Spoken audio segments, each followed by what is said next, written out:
Yan, naayos na yung ano natin, yung portal na ngayon lang na ipasa sa LTO.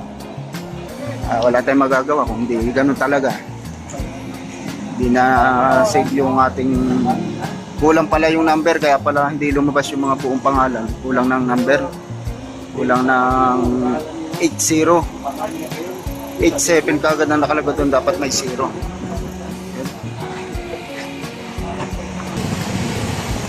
Kaya magagawa kung hindi tayo sumunod, ganun talaga. Isa magkalit tayo, wala tayong magagawa. Mag-aantay uli po ng sige. Mag-aantay uli tayo ng 1 linggo. Ngayon lang sinubmit sa LTO dahil ngayon lang lumabas yung pangalan natin. Ito po, hanggang dito na lamang. Bye-bye. Shout out sa Guansun. Sana matapos kagad kahit sa Lunes, sana ma-process na nila yun.